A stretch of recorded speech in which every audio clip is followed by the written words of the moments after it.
দাদা তুমি ছাত্র যুবদের থেকে ঠিক কি কি চাইছো দাদা?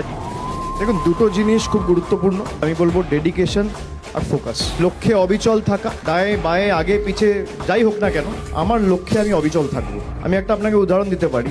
এই যে ইডিকে পাঠাচ্ছে বা রেড করাচ্ছে, আপনার কাজ কিন্তু এসআইআরে মানুষের পাশে দাঁড়ানো এবং তার সাথে মামাটি মানুষের 15 বছরের উন্নয়নমূলক কাজ মানুষের বাড়িতে পৌঁছে দেওয়া।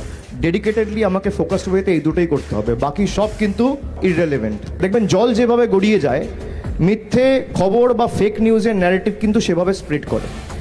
আপনার জায়গা কিন্তু ছাড়া চলবে না, আমায় কন্টিনিউয়াসলি পোস্ট করতে হবে।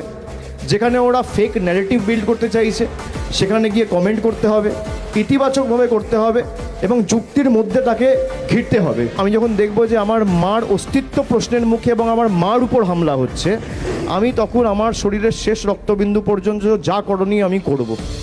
এটা লড়াই, এটা যুদ্ধ। এমনভাবে লড়তে হবে, হয় আমরা মরবো নইলে আমরা জিতবো। जिस झंडे के लिए हम लोग लड़ रहे हैं या तो वो लहरा के आएंगे या उसमें लपेट के आएंगे, দুটোর মধ্যে একটা।